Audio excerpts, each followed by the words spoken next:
सभी विद्यार्थियों को नमस्कार। मैं उमेश माथुर, माथुर क्लासेज और फबीज इंस्टीट्यूट ऑफ मैथमेटिक्स पर आपका स्वागत करता हूं। क्वेश्चन ऑफ ग्रेजुएशन लेवल की क्लास में पिछली क्लास वाला क्वेश्चन लेते हैं।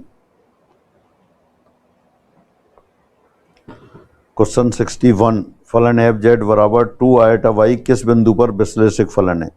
Eight which point the function F Z equal to 2 iota Y is analytic function. Analytic function होने के लिए क्या होना चाहिए? इसके जो डेरिवेटिव्स हैं, फर्स्ट ऑर्डर के डेरिवेटिव कंटिन्यूस होने चाहिए और एक कॉची-रीमान इक्वेशन को सेटिस्फाई करना चाहिए। तो अपन देखते हैं। Given function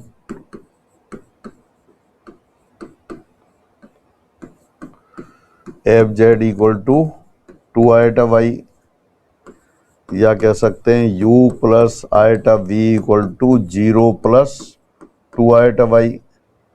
this implies u equal to 0, v equal to 2y। अब इनके डेरिवेटिव ले लेते हैं।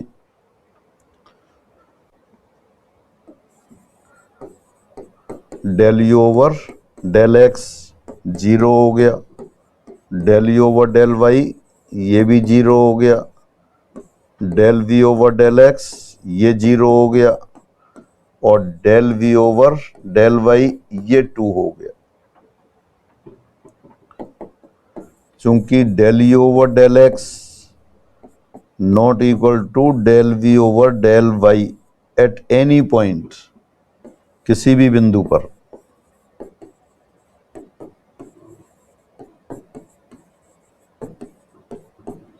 Del u over del x तो 0 आ गया और del v over del y 2 आ गया।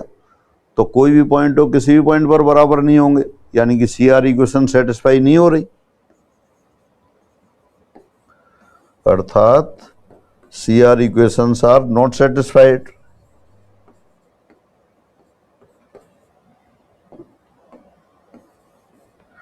CR समीकरण किसी भी बिंदु पर संतुष्ट नहीं है।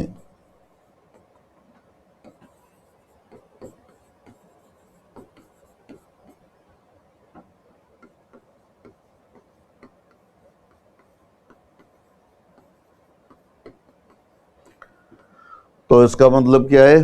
पूछा था किस बिंदु पर विश्लेषिक फलन है, कहीं भी नहीं है, किसी भी बिंदु पर नहीं है। विश्लेषिक फंक्शन होने के लिए CR इक्वेशन सेटिस्फाई होना जरूरी है। CR इक्वेशन सेटिस्फाई नहीं हो रही, किसी भी पॉइंट पर नहीं हो रही, तो किसी भी बिंदु पर विश्लेषिक फलन नहीं है। फिर आगे बढ़ते हैं। क्वेश्चन नंबर 62, जेड के किस मान के लिए Z equal to sine hyperbolic you cos V plus iota cos hyperbolic you sine V से परिभाषित फलन W equal to U plus iota V विश्लेषिक होना समाप्त हो जाता है। For which values of Z the function W equal to U plus iota V defined by Z equal to this ceases to be analytic. जब आपका DW over DZ, जिन बिंदु पर DW ओवर DZ विद्यमान नहीं होगा वहीं ये एनालिटिक नहीं होगा। तो अपन देखते हैं। तो पहले लिखा आपने गिवन फंक्शन,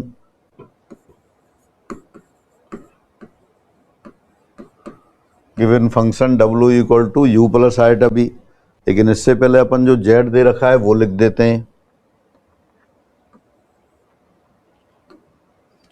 दिया है Z equal to sine hyperbolic U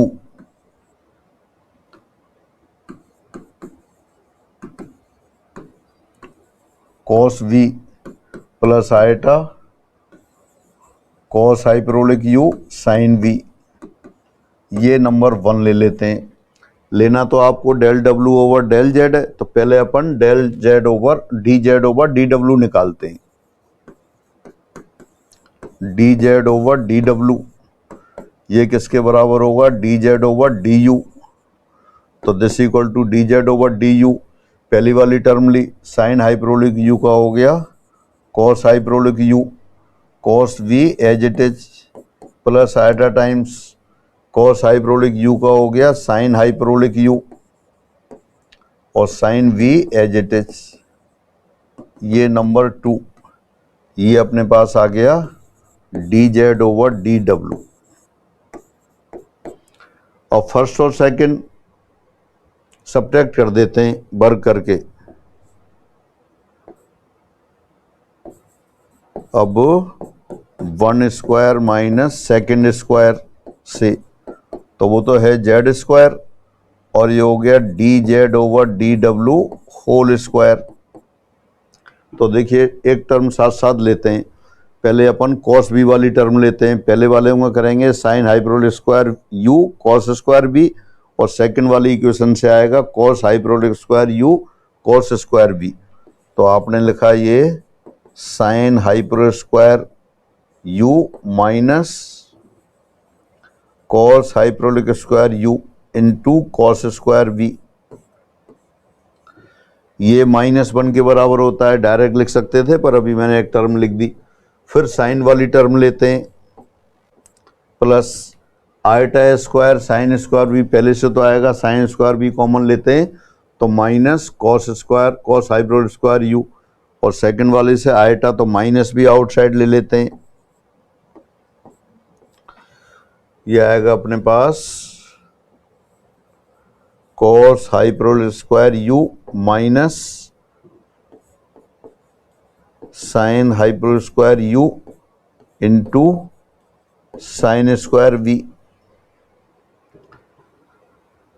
और जो मिडिल टर्म आएगी वो कैंसिल हो गई। मिडिल टर्म क्या आएगी, ऊपर से देखें अपन जेड जब स्क्वायर करेंगे वो आएगा 2 sine hyperbolic you cos hyperbolic you cos V sine V with iota, और नीचे भी यही आएगी। सब्ट्रैक्ट किया है तो कैंसिल हो गई, तो यही लिख दिया।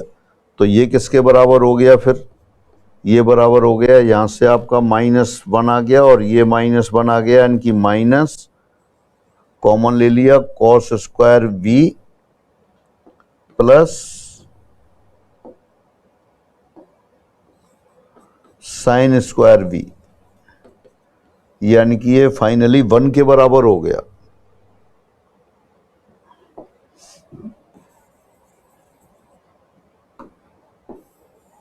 This implies z square plus z square minus dz over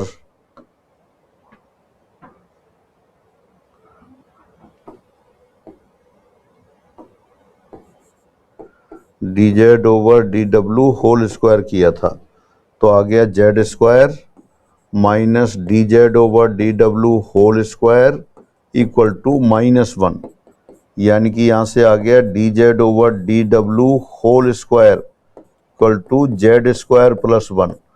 और फाइनली आपको तो dw ओवर dz की आवश्यकता थी, तो dw ओवर dz बराबर आ गया ये 1/√z स्क्वायर प्लस 1। अब ये किस बिंदु पर एग्जिस्ट नहीं करेगा, जब डिनोमिनेटर 0 हो जाएगा। ये 0 कब हो जाएगा, जब z equal to plus minus eta हो, पर विद्यमान नहीं है।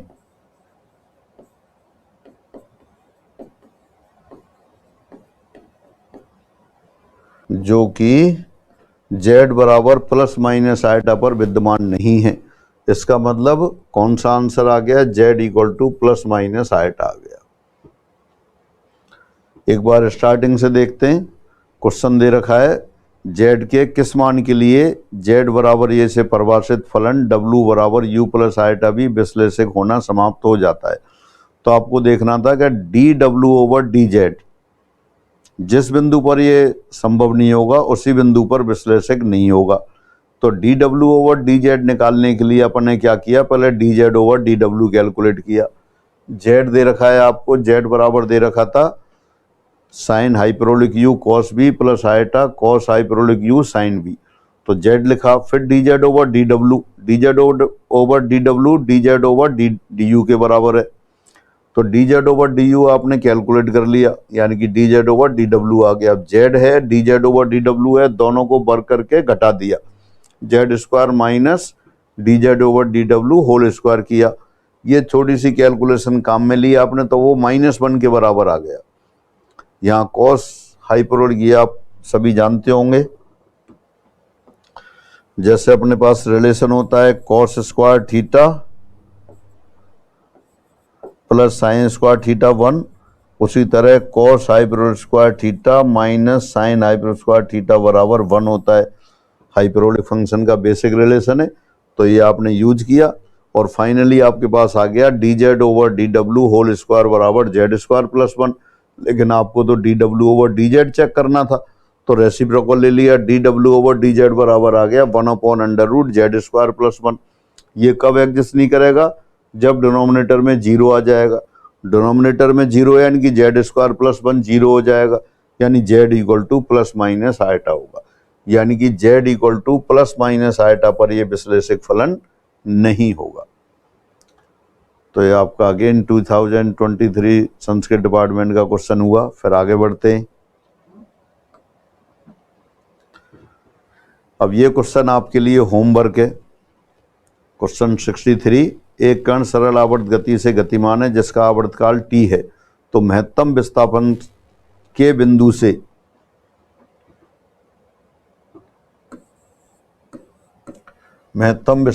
बिंदु से आधे आयाम के बराबर चलित दूरी में लगा समय है। A particle moving with simple harmonic motion has a period t, then the time taken to move from the position of maximum displacement to one in which the displacement is half of the amplitude is। यानी कि सरल आवर्त गति में गतिमान है वस्तु, कोई भी कण है, आवर्तकाल कैपिटल टी दे रखा है, जो महत्तम विस्थापन है यानी मैक्सिमम डिस्प्लेसमेंट वाला पॉइंट है, उससे अपने एम्पलीट्यूड के आधे दूरी तक आने में कितना समय लगेगा ये पता करना है। स्टैंडर्ड क्वेश्चन है, वैसे तो आंसर याद करके रखते हैं, तो लिख दीजिए सभी, कमेंट बॉक्स में लिख दीजिए। फिर अगली क्लास में मिलते हैं। सभी को नमस्कार।